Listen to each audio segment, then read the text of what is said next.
go ahead and get started. I'm Shannon Hayden with the Post-Conflict Reconstruction Project, and on behalf of our co-directors, Ruth Barton and Karen Von Hippel, who's right here in the audience. Can you guys hear me okay? Is this on? All right, well, anyway. We'd like to welcome you to the second in our series on poorly understood religious leaders. This series comes out of the findings from our Mixed Blessings report, which was issued last year and is available online. We had Nadia Belbasi Charters and Patrick Coburn in a few weeks ago to talk about Muqtada al-Sadr, and today we're welcoming Kareem Sajjadpour from the Carnegie Endowment for International Peace and Sally Quinn from the Washington Post to talk about the Supreme Leader of Iran, Ayatollah Khamenei. We're going to have about a 30-minute conversation and then open it up for Q&A from the audience. So, Sally and Kareem. Okay. Hi, everybody. I'm Sally Quinn from the Washington Post. I'm co-moderator along with Newsweek editor John Meacham of On Faith, which is a religious blog on the Washington Post Newsweek.com. And I'm really very happy to be here this morning to talk to Kareem Sajjadpour, and I'm sure he probably doesn't need much introduction, but I will tell you that he is an associate at the Carnegie Endowment for International Peace. And he joined Carnegie 4 years ago as the chief Iran analyst at the International Crisis Group, based in Tehran and Washington. And he has written this amazing report, Reading Khamenei, the World's View of Iran's Most Powerful Leader. And I have to say, I really learned a lot from it. One of the great tidbits in the book, and it seems to me, and we'll get into this, Kareem, in a minute, there's a lot of paranoia here. But he quotes somebody as saying, you know, the way they're going to destroy us is, he says, they're not going to send bombs, they're going to send miniskirts. So I think, actually, this couldn't be more timely because of the news on Iran and the fact that Iran has tested out 9 missiles yesterday. And I thought it was particularly prescient. I got this quote from your report where you are talking about Khamenei, and you say that, and you quoted him, according to Khamenei, this is a concerted strategy, the United States strategy, approach to nuclear issue has been, they've been more defiant than ever before. You say, this is a concerted strategy. He says, rights cannot be achieved by entreating. If you supplicate, withdraw, and show flexibility, arrogant powers will make their threat more serious, will take their threat more serious. So why don't you, we'll sort of back into, I mean, we were going to do it another way by talking about Khamenei, but I think we ought to start out with what's happening today and what this all means. What is this about, this whole testing out of missiles? Sure. Well, first, thank you all very much for coming, and thank you for inviting me out. I was expecting like 10 people, so I'm very happy to see all of you here, and I'm very grateful for Sally for moderating as well. And you know, just if we look at the more macro issue of U.S.-Iran relations to begin with, over the course of the last 2 weeks, I think we see a real representation of the worldview of Ayatollah Khamenei.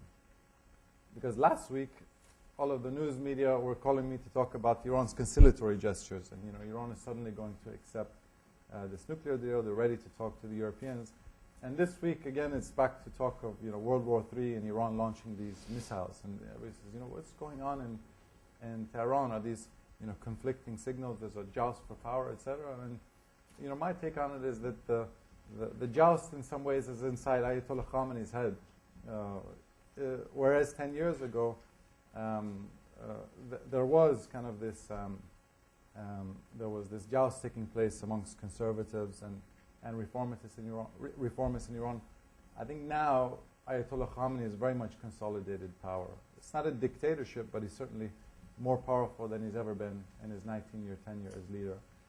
And I think his basic worldview has always been that never, when the West, particularly, you know, the United States or the Israelis, are trying to pressure you, you should never show that pressure is going to moderate your behavior. You should never compromise as a result of pressure, because if you compromise, it projects weakness and is going to invite even more pressure. So I think we've seen this, you know, we saw this now, but we also saw this last year. If you recall, there were some Iranian Revolutionary Guardsmen. Iran claims there were diplomats who were taken by U.S. forces in Erbil in Iraq. And what was the Iranian reaction? It wasn't to say, sorry, let's compromise. The Iranian reaction was to take British sailors in captivity. They said, you want to escalate, we have the means to reciprocate. So this is very much in Ayatollah Khamenei's worldview, that you never compromise as a result of pressure, because it projects weakness and is going to invite even more pressure. Well, but what about, what's the timing? What's the meaning of the timing of this? Of this missile launch. Missile launch. Well, I mean, the last week or so, what have we seen? There was a report from Seymour Hersh in the New Yorker, which got a lot of press, about covert American operations in Iran. There was news of Israeli, essentially war games taking place, which the Israelis gave to the New York Times. You had Iran's largest bank, state-owned bank, Bank Khamenei, whose assets were frozen in Europe.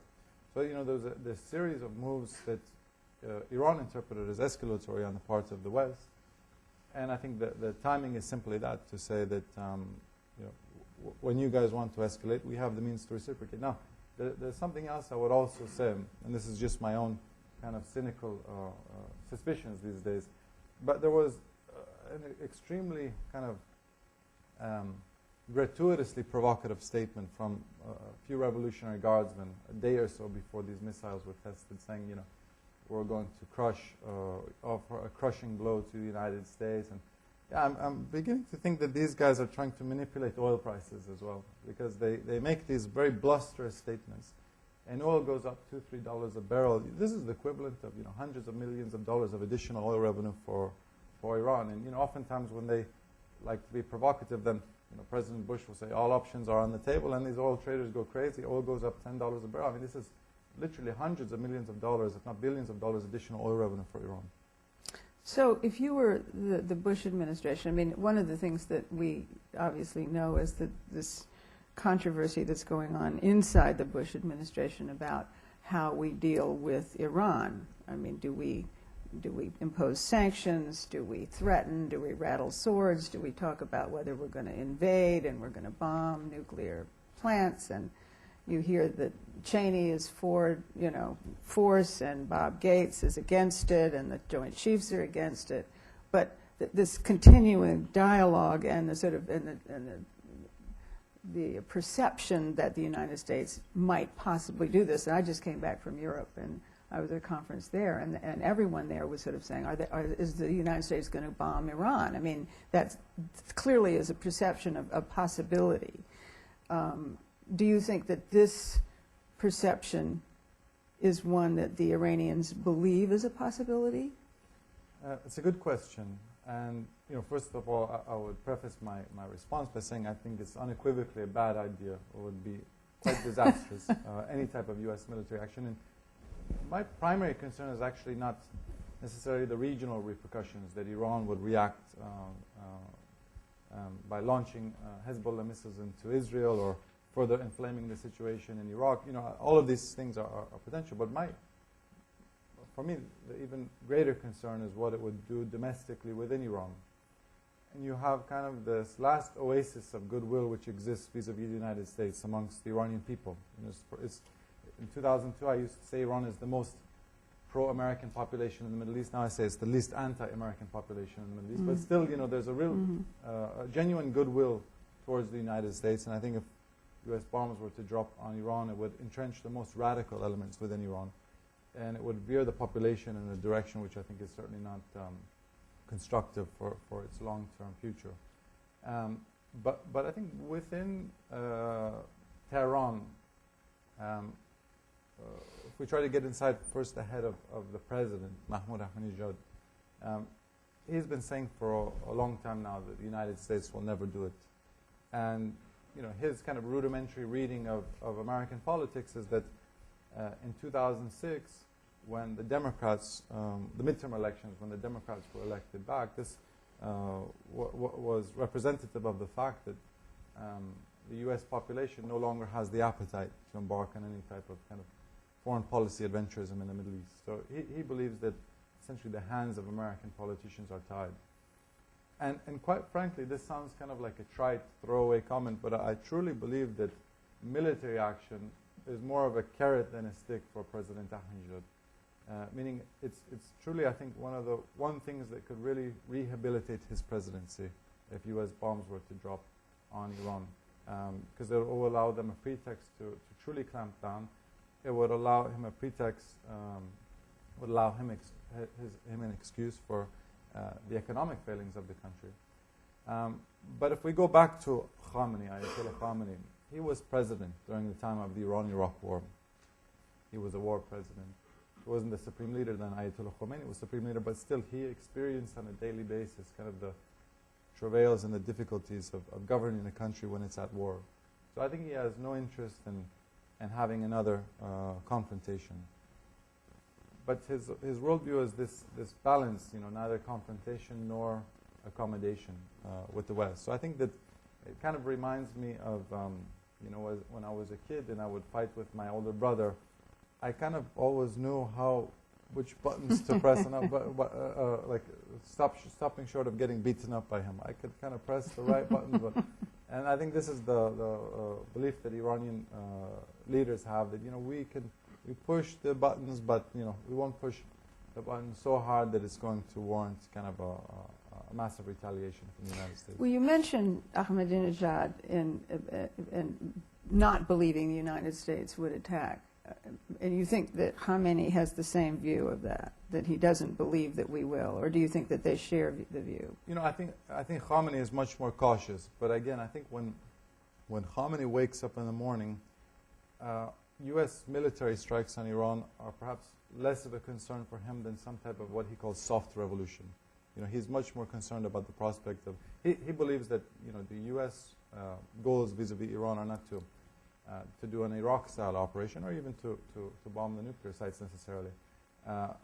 But the U.S. has in mind kind of the model which they took in Eastern Europe, Velvet Revolution, soft revolution, or the Soviet Union. So he's much more focused on these things. And, again, they recognize that Iran's leverage vis-a-vis the United States is greater than it's ever been in the 28, 29-year history of the revolution, given the tremendous leverage Iran has in Iraq, in Lebanon, and Palestine, given the high prices of oil. So at the moment, they feel quite well placed. You talk about the relationship between Ahmadinejad and Khamenei, and clearly things are not going well economically, and Ahmadinejad's popularity has gone sort of plummeted, and that's sort of a two-way street for Khamenei. In a way, it makes him more powerful, so that there would be a reason to keep Ahmadinejad in his role because he makes Khamenei look good. Yeah. On the other hand, some of the statements he makes, like the Holocaust never happened, make him seem so over the top and so unreasonable that it's almost impossible to have a dialogue with him. How do you think that Khamenei really feels about him? I think that's it's such an important question now. The relationship between these two men, between Ayatollah Khamenei and President Ahmadinejad. And your points are correct. That I think, on one hand, you could argue that in some ways, President Ahmadinejad is the ideal president for someone like Khamenei. First, he's to his right politically. So vis-a-vis Ahmadinejad, Khamenei looks like the new voice of reason, the new Khatami in Iran. Again, he's much more moderate than Ahmadinejad. And I think Khamenei likes to have a lame duck president who's really alienated the political elite in Iran. He was much more weary of a president like Mohammad Khatami, the previous president, the reform-minded president who has this overwhelming mandate. 80% of Iranians voted for him. His calls for dialogue of civilizations and democracy and political reform. This is much more unsettling for Khamenei than kind of a loyal lieutenant to the revolution like Ahmadinejad, who's going to continue to talk about the ideals of the revolution. But I do think, in the last several months especially, that I imagine Khamenei is beginning to wonder, is this guy, his costs are outweighing his benefits. Not only is he getting our skirts on fire internationally, we have 3 UN Security Council resolutions. Our state banks are being frozen by the Europeans. There's constant, Israeli and U.S. War games, but also domestically. I mean, this is you could argue this is the one population in the world who, the one major oil-producing country in the world whose population claims that their economic lot has actually gotten worse over the last 3-4 years. I mean, this is, when you think about it, it's a remarkable achievement by President Ahmadinejad that, oil prices have tripled, and all Iranians complain that their economic lot has actually gotten worse. So I think it will likely be a 25th-hour decision. The next presidential elections in Iran are around June of 2009. I'm sure he will see how the U.S. presidential elections go.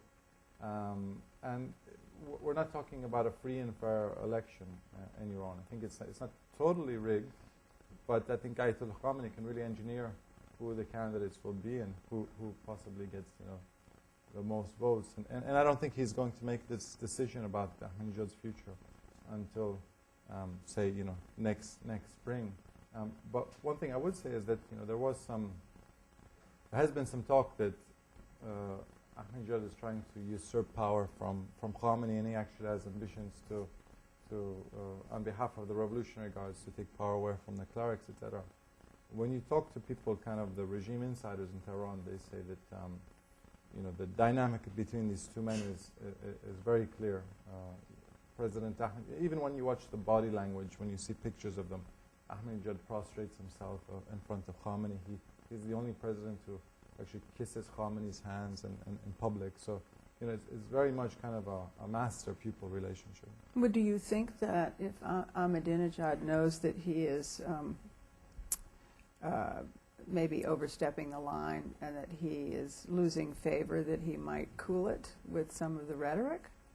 He might, but this group of individuals, Ahmadinejad's team in Iran, having kind of seen and interacted with them up close, they're truly incorrigible.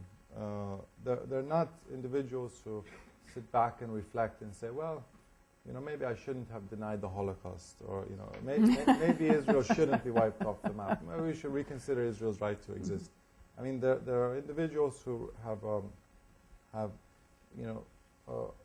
of a mentality and a worldview that they're very much convinced of their righteousness, and I don't see him being that versatile a politician, or that versatile kind of a thinker.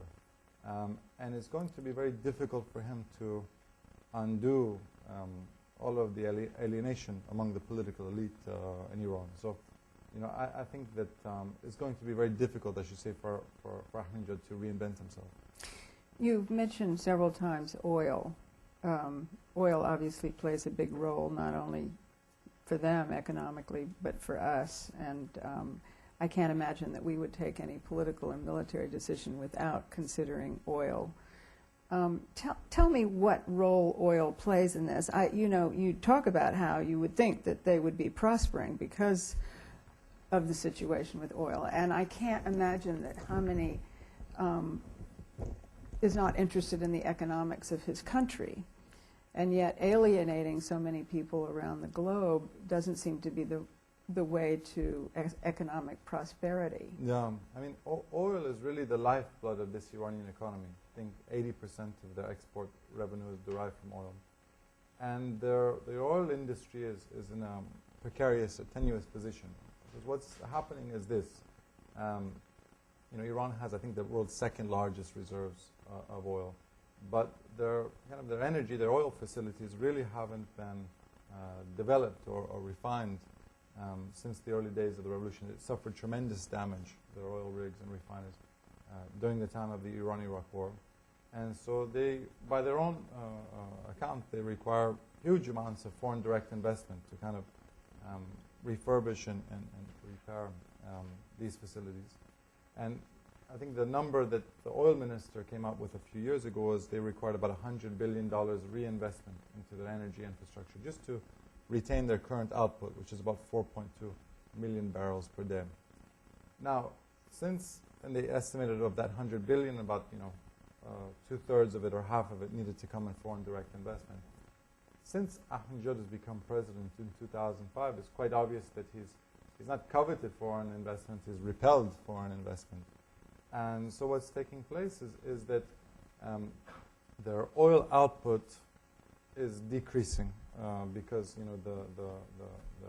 their facilities are deteriorating over time. So their output is decreasing. It's not dramatic, but it's not insignificant either. I think 100, 200,000 barrels per day. It's decreasing. But simultaneous to that, their consumption, the domestic consumption, is increasing because this is a population which has doubled over the course of the last 25, 26 years, and there's a country that's churning out automobiles, and it's still cheaper in Tehran to buy a liter of water than it is a liter of gasoline. So there's not really much incentive to conserve if gasoline is so terribly cheap. So you have this graph. Did you mean the other way around? Yeah, it's cheaper to buy a liter of gasoline than water. Right. I'm sorry. Yeah. And so, you have this graph that output is decreasing, and simultaneously that domestic consumption is increasing. So you could be in a scenario where 10, 12, 15 years from now, Iran could actually be a net importer of oil. And this is hugely significant, as I said, given that 80% of their export revenue derives from oil. So I think in the coming years, one of two things has to change. Either A, they will have to change their approach to domestic politics, and they will have to stop subsidizing oil and gasoline. It's going to be very difficult for this regime to do, because this is one of their mantras of kind of subsidizing products, caring for the poor, things like this. And especially for Ahmadinejad's government, his mantra was putting the oil money on people's dinner tables, so it's going to be very difficult for him to stop the subsidies. Or they will essentially have to change their approach to foreign policy. And instead of repelling foreign investment, they're going to have to project kind of a conciliatory face to the world to covet foreign investment. But rest assured, one of these two things is going to happen.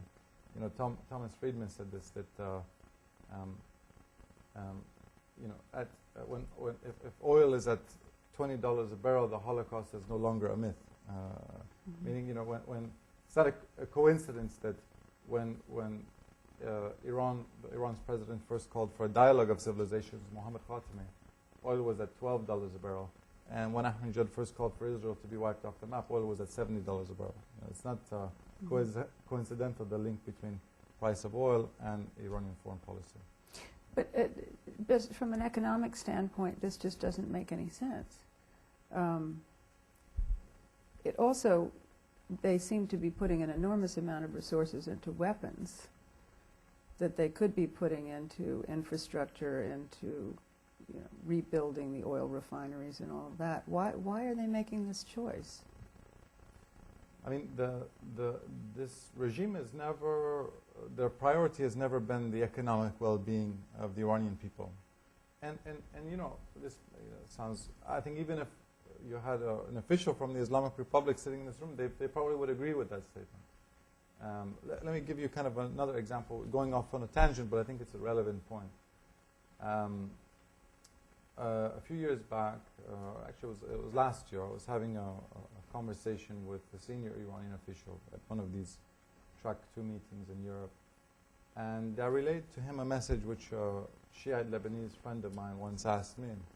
He said, think of all the money Iran has spent over the years on Hezbollah, right? Since Hezbollah's inception in 1982 to now, they've spent upwards of, say, $1 billion or $2 billion on Hezbollah, arming Hezbollah, etc.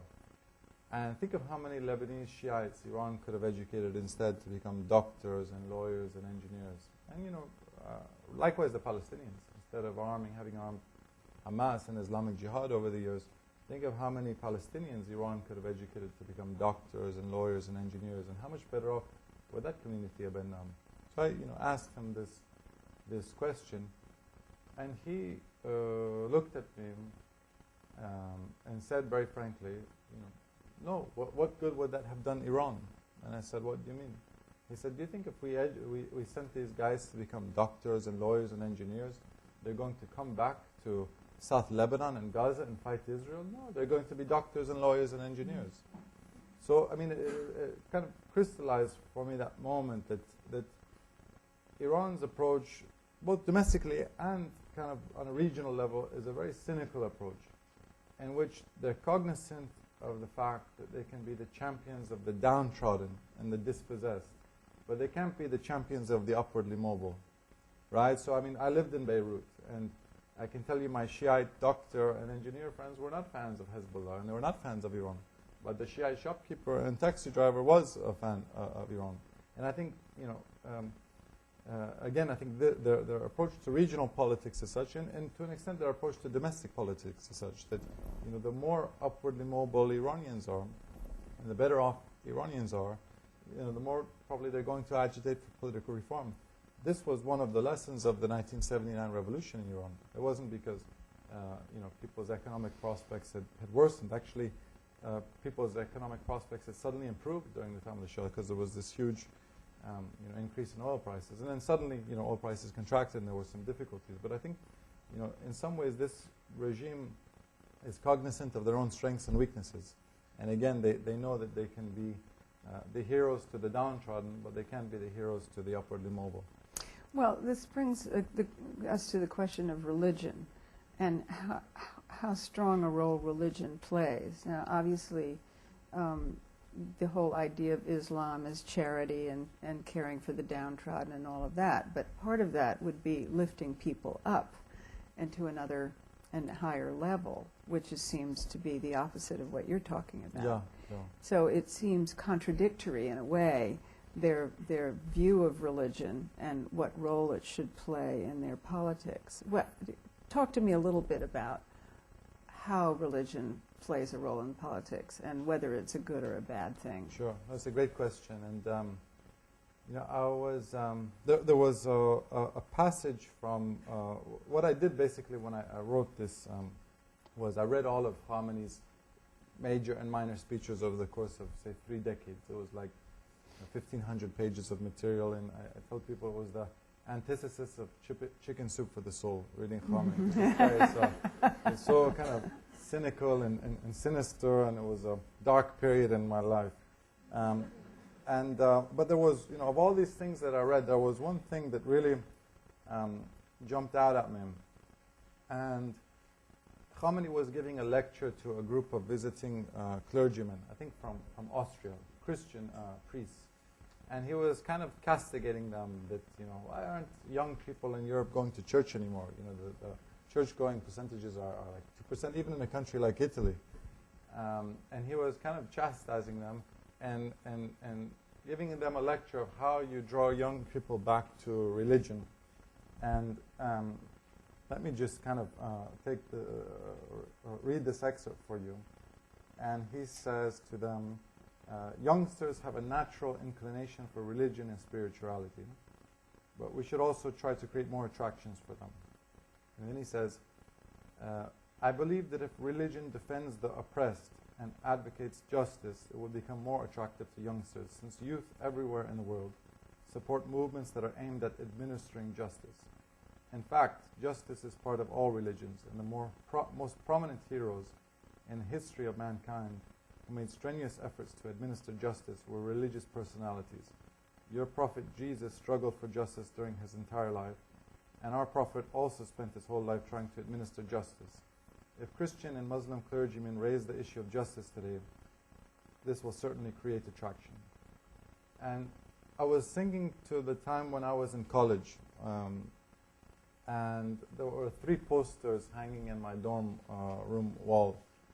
One was Che Guevara, one was Muhammad Ali, and the third was Bob Marley. And you know how it's so true that you know, in this Che Guevara T-shirt is, I think, the most popular icon and most popular selling image in the world. And it's so true that whatever country you're in, young people, of course, don't say, you know, there should be a great income disparity, and you know, the wealthy should stay wealthy and the poor should stay poor. No, there's this great thirst for this issue of justice.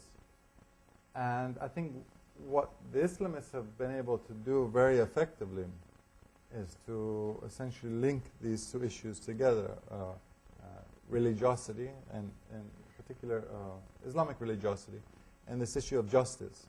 And I know your last discussion was about Muqtada Sadr. And Muqtada Sadr is not I don't see him at all a religious figure. I mean, he wears a turban, but when it comes to kind of learning in Shiism, theological qualifications in Shiism, he has the equivalent of a GED. I mean, he's not someone who's very well regarded. But you see the tremendous following he has, or Hassan Nasrallah of Hezbollah. I mean, there's these interesting polls which are often taken in the Arab world, in which Arab people are asked, which leaders in your region do you most admire? And invariably, Hassan Nasrallah of Hezbollah finishes first, who, again, I don't consider, I don't see as a religious leader, as a political leader. Ahmadinejad second, and Khalid Mishal of Hamas third. And I think one reason is because they've done this more effectively than anyone, is to kind of project this image that what they're representing is justice. Islam represents justice, and they're one and the same.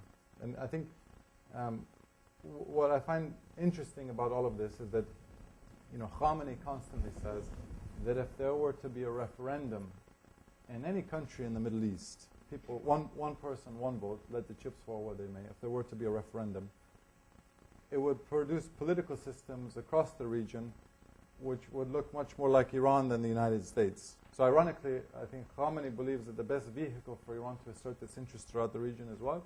Is democratic elections. Because when democratic elections happen, Hamas gets elected in Palestine, Hezbollah in Lebanon, the Muslim Brotherhood in Egypt, Iran's Shiite co-religionists in Iraq. And I think the irony is that the only country in the region, which probably that's not true, is Iran. Iran is the only country in which there were to be, one person, one vote democratic election. It wouldn't turn out the way it is now, simply because when people have experienced kind of this overdose of Islamist justice and this malaise the last 3 decades, I think they no longer romanticize about it. But do you think that the young people in Iran are buying the whole notion that essentially keeping people down is justice? No, I don't think the Iranians buy it at all, the Iranian population. But this goes into kind of the internal dynamics in Iran. But and you mentioned, I think, that it's like 2/3 of the people in the country are now under 30. Yeah, about 2/3 under 33. And there was this adage which I love. A friend of mine, an Iranian sociologist, once said. He said, before the revolution, we used to drink outside, or people used to drink outside and pray inside the home. That after the revolution, people pray outside the home and drink inside. So in some ways, I think this Islamic revolution has secularized the Iranian population more than. I would say that I would make the argument it's the most secular middle class in the entire Middle East, and certainly they don't buy this notion that these clerics in Iran represent justice. On the contrary, these clerics are notorious for having very deep pockets, and there's always, I think, even Iranians. My father's family, for example, comes from kind of traditional religious middle classes. Even those classes are extremely dubious about the genuine piety and goodwill of these clerics. But so it goes to the question of how does this regime then survive? Where do they derive their legitimacy? And I was doing, I think, a Senate testimony once, and a senator asked me, "Is this regime legitimate? Do they have legitimacy?" And I said, for me, the definition of legitimacy is monopoly of coercion. Basically, they have a monopoly of force. They don't derive they have a strong central state. They have a very strong army, and they rule the country. It's not kind of a brutal dictatorship, but basically the population is their mentality is very Machiavellian, especially the mentality of the Ahmadinejad administration, in the sense that I think they would rather be feared than liked by their population. These are the calculations. What about Israel? How much does their antipathy toward Israel, obviously Ahmadinejad and Khamenei have different views of Israel, but how much of their antipathy toward Israel is about religion, and how much is it about politics? It's a very good question. And this, by the way, was the thing that really surprised me the most about reading Khamenei, that over the course of 3 decades, the issue which featured most prominently in his talks and his rhetoric over the years is the issue of Israel, Palestine. And it's really quite remarkable when you think about it, because there's no land or border disputes between Iran and Israel. Iran is not Arab. It's in fact, those of you familiar with Iran, Persians can be quite chauvinistic towards Arabs. There's no Palestinian refugee problem in Iran. Iran still has the largest Jewish community in the Middle East outside of Israel. So there's no particular reason why Iran should have this very deep-seated enmity toward Israel. And it doesn't, the question of Palestine and Israel doesn't resonate on the Iranian street as it does, on the streets of Damascus and Cairo and Beirut. A professor of mine from graduate school used to say that I don't think you wake up in the morning in Shiraz and say, I wonder what's happening in Gaza. It's not something that you're thinking about your daily bread and butter. But how people oftentimes explain it to me is that these guys, the older generation, especially in Iran, the older generation of clerics who were revolutionaries in the 60s and 70s against the Shah, they kind of cut their teeth as revolutionaries on the Palestinian issue. This is something that they feel very deeply about, both politically and religiously. In that sense, I'm not sure if there's a distinction between the two. But this goes back to the issue of justice, what we were talking about earlier.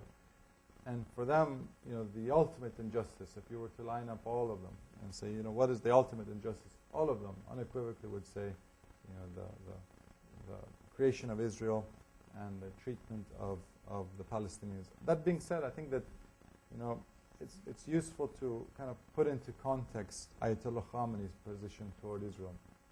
Because I have a passage here, and I have a section on his thoughts toward Israel. And, from his vantage point, he thinks he's being actually quite magnanimous. Because he says, Gamal Abdel Nasser, who was the Egyptian pan-Arab leader, he called for the Jews to go swim in the sea, essentially. And Saddam Hussein used to say that he's going to light half of Palestine on fire. And he said, no, our positions are not that. We're not advocating genocide. We're essentially advocating that every person who lives in that area, the Holy Land, be granted a vote, whether you're Jewish, Muslim, or Christian. And the result of that vote should determine the future of whatever state that is. With the obvious notion being that Palestinians now constitute the demographic majority there. And the state of Israel would essentially be referendum out of existence. It would be, it's a very crude way of saying we want a one-state solution. That being said, I think for him, he believes that as a preface to this referendum, he advocates armed struggle. And he says that, the quote-unquote, the Zionists have never given up an inch of land based on negotiations. And this is why we see Iran supporting these militant groups opposed to Israel, Hezbollah, Hamas, Islamic Jihad. And, their calculations are that, they've gained more by supporting these groups than they have negotiations, which, I think is a position you could argue with. You'd think that if they really were pro-Palestinian, that rather than support Hamas and Hezbollah, that they would rather support them economically. But then, I guess, as you say, then they would have fewer people to attack Israel. But that this is true not only of Iran, but a lot of the Arab states as well. One wonders why they don't pour all their billions of oil money into Palestine to help them economically instead of letting them. And I suppose they would argue that they do also provide services. In Lebanon, they've created hospitals for the Shiite community. After Lebanon, much of South Lebanon was destroyed by Israeli bombs in the summer of 2006. They actually played a far more prominent role in the rebuilding of southern Lebanon than probably anyone else. So they would argue that in addition to, actually they wouldn't acknowledge that they actually armed these groups. They would say, no, we just provide moral support. But they would say that, no, we also provide social services, etc. And again, this goes back to the issue of justice. This notion that, they want the perception to be that we're we're the champions of the downtrodden. We're, Che Guevara, and we're looking up for the downtrodden. And I think the irony in all of this is that that's again why they want to keep these individuals downtrodden, because they can only be their champions. I'm going to ask you one more question, and then I'm going to open this up to questions. You talk about Khamenei, and it seems to me that he is that he could go both ways on the whole issue of the United States and his position on the United States. And it's not clear whether he thinks that whether the Iranians, whether he is against the United States or whether he believes the United States is against him. There does seem to be a lot of paranoia in there, but he has left the door open to a new administration. Clearly there's a lot of anti-Bush feeling there. But he has left the door open by saying, that our feeling about the United States could change. I mean, you have a passage in there, I don't know the exact words of it, but this isn't always going to be the situation with us. Do you think, for instance, that if McCain or Obama were elected, particularly if Obama were elected, that would change, and Obama's call for dialogue and reaching out, would that make a huge difference in our relationship with Iran? It's a great question, and one of the things I found after doing this study was that Khamenei is not an idiot, because one of the things that idiots like myself have been advocating the last many years is that if you engage Iran, you open Iran up to the world. There's foreign investment, there's an embassy in Tehran, all of these things. You're really going to expedite political reform within Iran. And Khamenei, again, is not an idiot. He understands that argument quite well. And for that reason, I think he has great ambivalence about mending this relationship with the United States. I think much along the same lines as Fidel Castro in Cuba, that he realizes it's much easier to retain the status quo in Iran, the Islamic Republic status quo, in isolation. And the day when you do have kind of a U.S. embassy in Tehran, you have foreign companies in Tehran and foreign tourists and all of these things, it's going to really dilute the Islamicness of the Islamic Republic. I think this is something that he very much fears. So I was thinking about this, that if you're a hardliner in Tehran, does it present more of a quandary for you to have a U.S. president who says, let's talk, let's be friends? Or does it present more of a quandary for you to have a U.S. president who says, let's continue to be adversaries? I think it's the former. I think that if you're a hardliner in Tehran, someone like Senator Obama actually presents much more of a quandary for you. Because, this revolution, this was one of the pillars of this revolution of the Islamic Republic. The creation of the Islamic Republic, this anti-Americanism. And if you get rid of that, I think they're very concerned that, then what are then the foundations that this revolution has to stand on? So what I would say is that I think that when you talk to, I was based in Tehran for a number of years, and when you talk to kind of Iranian political elite in private, the vast majority, I'm talking, upwards of 90% in my own estimations, really understand that this death to America culture that was created in 1979 is really obsolete in 2008. And they would very much like to make amends and to have a friendly relationship with the United States, and are positively disposed towards the United States. But you have a small but very powerful minority in the country of these hardliners who I think understand that their power and their wealth derives in part from their isolation. I mean, think about it like this. If you're a 75-year-old cleric and your only education was in the seminaries of Qom 55 years ago, and you have a very senior post in the Iranian government, do you really want Iran to open up to the world and become more meritocratic? I don't think so. I think you see that as a threat to your own power. Or if you're a revolutionary guardsman with a high school education who right now is privy to billion-dollar oil deals because the Shells and the Totals and the Conocos and the Chevrons are not doing business in Iran, do you really want Iran to open up its economy and join the WTO? I don't think you do. I think you see that as a threat to your interests.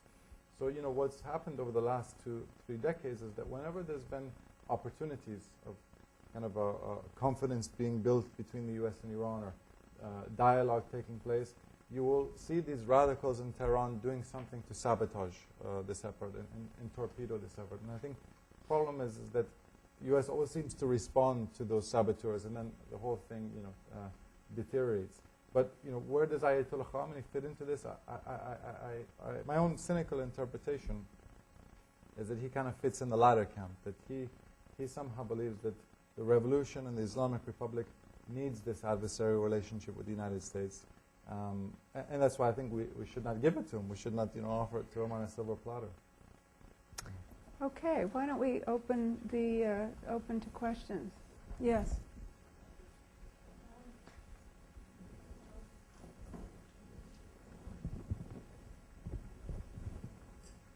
Sorry, I have a problem with my voice today.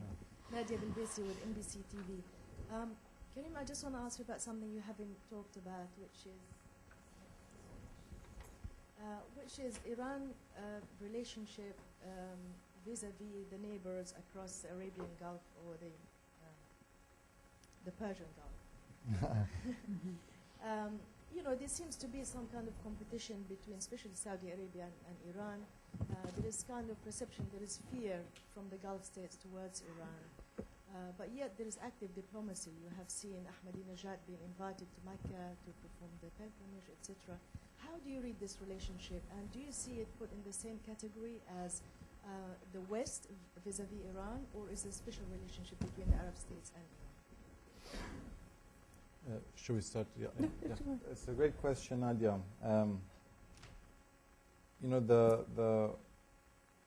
let me recount another interesting anecdote of you know, there was several years back there was a Clinton administration, a former Clinton administration senior official who was visiting Tehran.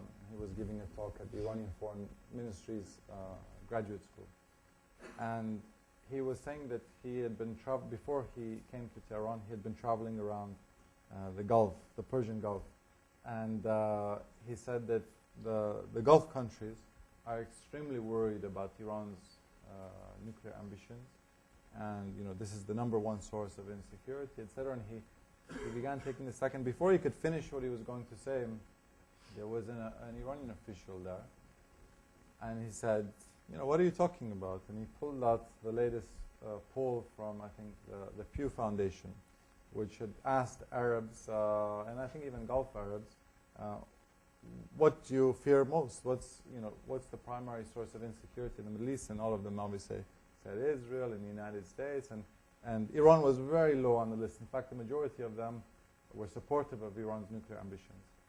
What I'm trying to say is that I think there's a discrepancy between the leaders of these countries, who are extremely worried about Iran and Iran's ambitions, and their populations, who I think, you know, are less so.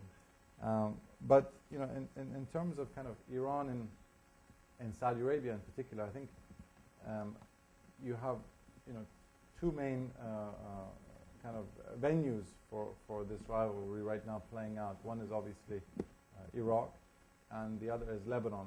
And the Saudis are extremely concerned about Iran's ambitions. And what's interesting from the Iranian perspective is that whereas I think the Saudis view this much more of a Sunni Shiite issue, this is actually now not how the Iranians want this to be framed. You know, oftentimes you will hear that Iran is trying to foment sectarian unrest in Iraq or in Lebanon, and this is actually precisely the opposite of what Iran wants. You know, think about it. If you're Iran and you want to be the vanguard of the entire Middle East, and you want to be, you know, the regional power, you want to see sectarian tension. You don't. I mean, Shiites constitute 10% of the region's Muslims. The last thing they want to do is project Shiite power. They want to kind of project pan-Islamic power. So the Iranians are very worried about this, you know, this sectarian issue enlarging, and I think they've been trying to take steps to kind of allay the concerns of these Gulf countries. And I think I do sympathize with these Gulf countries because on one hand they're very concerned about, they don't want to see Iran get the bomb and they don't want to see Iran get bombed. And there's this dilemma that they've been having. And, what's funny is that I can't tell you how many people I've spoken to. I speak to U.S. officials who say, we just got back from the Gulf, and they told us they totally support us, our U.S.'s hardline approach toward Iran. And then you talk to an Iranian official who says, I just got back from the Gulf, they totally support our nuclear ambitions. So they essentially tell both sides what they want to hear because, they don't have the luxury of not being Iran's neighbors. So they have to, put on a friendly face towards them. But at the same time, they're very, very worried about the one question that I meant to ask you that we didn't get to is, does Iran want the United States out of Iraq or not? I think in the near term, the status quo works perfectly for Iran and Iraq. Why? Because they have their friends, their chief allies, the Shiite co-religious in a position of power, and they have their main adversary, the United States, bleeding very heavily. So I think in the short term, the status quo works out quite well for them. But I don't think that, despite all their calls for a U.S. withdrawal, I'm not sure if they really want an abrupt U.S. withdrawal from Iraq. And this idea that somehow Iran could fill the vacuum left behind by the United States or Iran could dominate the country, I think is entirely false. And it's a real misreading of Iraqi Shiites. I mean, I did a report about this, about Iran's role in Iraq several years ago when I was with the International Crisis Group. And one thing we found very interesting was that even amongst the Shiites, or maybe you could even say especially among the Shiite community in Iraq, there was tremendous skepticism of Iran's role in Iraq. And you have to remember that Iraqi Shiites fought Iranian Shiites for 8 years during the Iran-Iraq War. And a lot of these Iraqi Shiites who had spent time in Iran during Saddam's era, they were refugees or they were being politically supported by Tehran. They didn't have a great experience in Iran. They felt discriminated against. And so I think that Iran is even probably cognizant of the fact that, were there to be an abrupt U.S. withdrawal, it would not be in their interest. The last thing Iran wants to see is kind of a failed state or a civil war in Iraq. There was a civil war in Afghanistan for a couple of decades, which produced an influx of 2 million Afghan refugees in Iran. So the last thing Iran wants to see is kind of Iraq break down into an Al-Qaeda-infested failed state. I guess, oh gosh, yes. Well, I'm Hanif Yassi with the International City Managers Association. There was a recent resolution in Congress, a lot of people called it the blockade resolution, sort of ostensibly preventing the import of petroleum products into Iran. Florida recently passed a resolution making it difficult for Iranian-American travel agencies to send people to people-to-people contact. And this seems to contradict the Bush administration's stated objective of increasing these people-to-people contacts. And so some of these sanctions kind of criminalize that element. So what kind of things is the United States doing, and should it be doing, to lift the barriers to communication that you claim is a sort of vehicle for democratization? Yeah, that's a very good question too. And one example I like to give is when I used to be based in Tehran, there was a guy I used to go interview from time to time who was a former deputy foreign minister whose uncle was a grand ayatollah, basically, quintessential regime insider. And he was always like the most difficult guy I had to interview. He was, he always, suspected I was working with the CIA and very suspicious of me and very kind of harsh and anti-American. And a couple of years ago, 2.5 years ago, he somehow got a fellowship to be a fellow at Harvard, at the Belfer Center, Security Studies Fellow.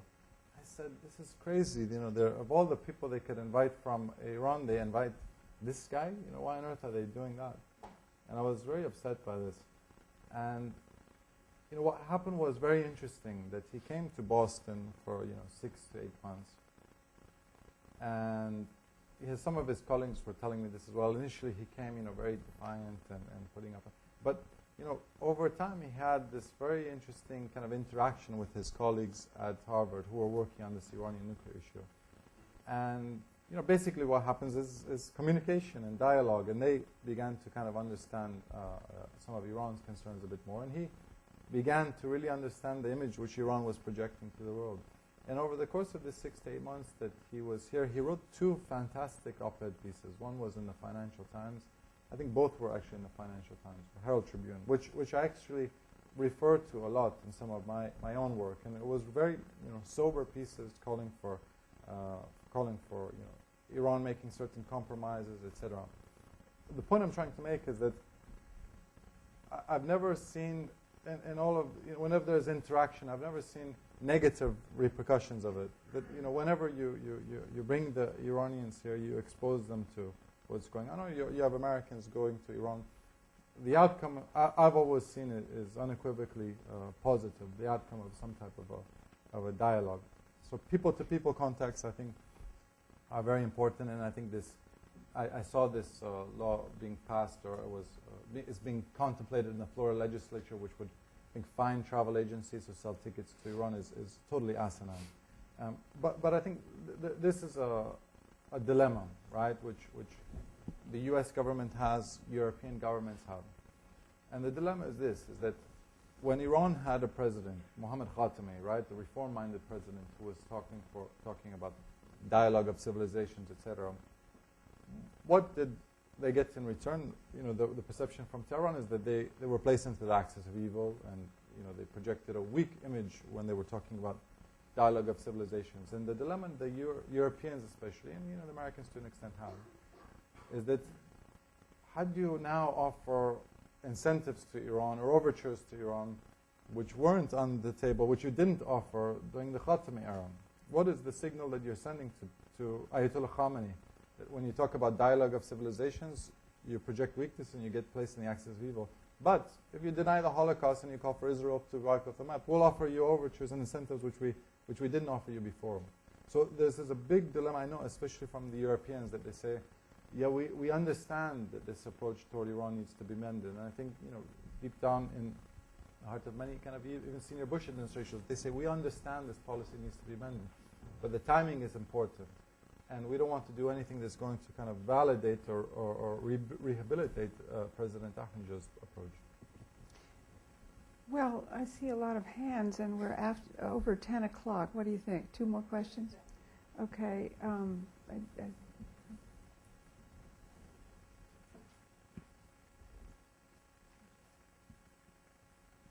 Alessandro Coccolo from U.S. Commission on International Religious Freedom. My question regards religious charities. We know that religious charities and religious foundations in Iran play a very important role.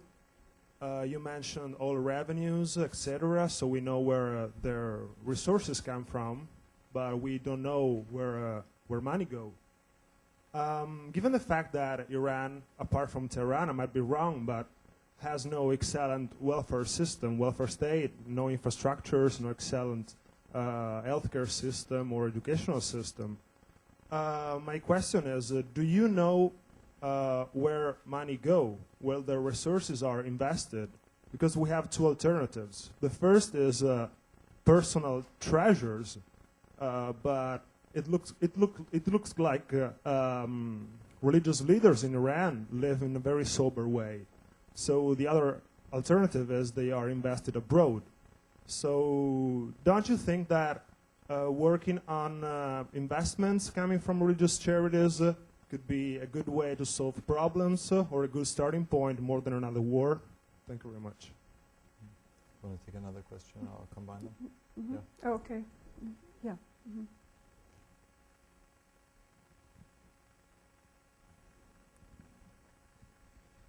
I'm Leonard Oberlander, a consultant, and you had mentioned earlier Seymour Hersh's article in the New Yorker exposing the covert operations in Iran in connection with the missile launches. So apparently this is something significant in this article. My question is, what is your viewpoint of this along three dimensions. One, conveying legitimacy to the Iranian regime, as you had also mentioned earlier. Two, the moral courage, the morality of this exposing, and also the dimension of civic duty or good citizenship. It's something to wrestle with, and I imagine there would be different viewpoints on this. How do you see this? Yeah. Go ahead. Yeah. Well, the first question about religious charities, and you ended by saying, shouldn't we focus on these rather than start the war? And you know, I want to make it clear I'm unequivocally opposed to any type of military action.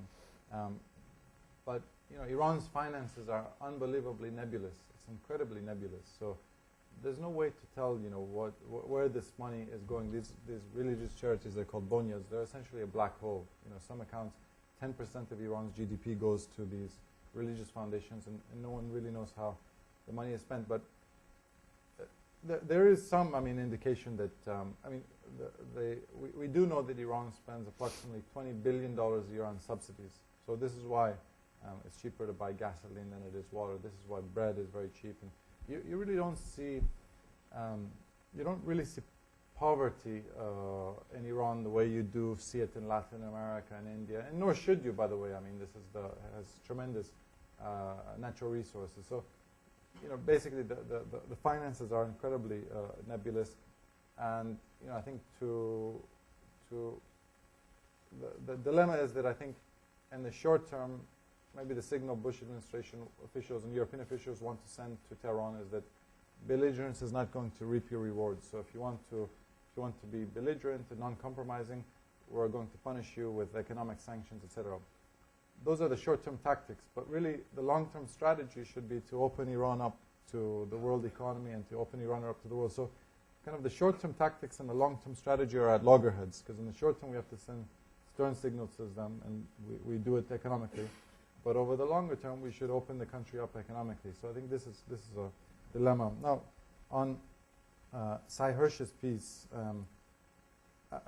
are you asking me about Sy Hersh himself? No, about how this places American-Iranian relations, socio-politically, socio-religiously, yeah.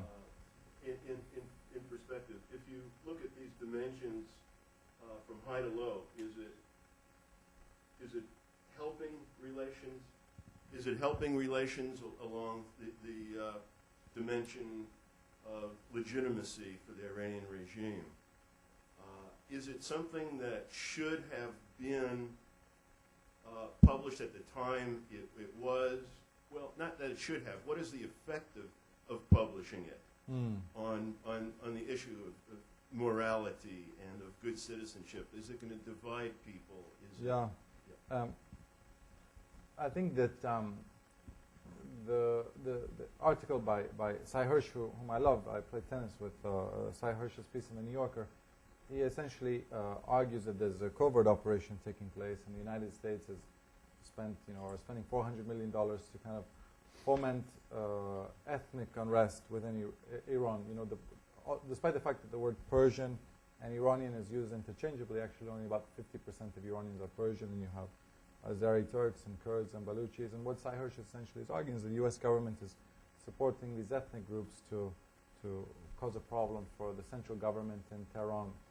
And it's not oftentimes I can use the word unequivocally. I used it vis-a-vis military action. I'll use it now that I think this is unequivocally an awful policy, if indeed it's happening, to kind of try to tear the country apart. And the reason why is that, you know, Iran is not a post-Ottoman entity which was drawn on a cocktail napkin by Winston Churchill. You know, Iran is a country with 2,000 years of history as a nation state. And whether you're Kurd, Baluchi, Persian, etc., there's a strong attachment to the soil of Iran.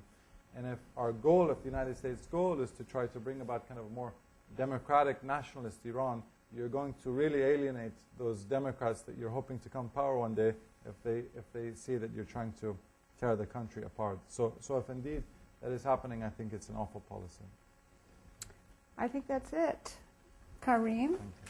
Thank you. Sajjad Tour, thank you so much. Thank you.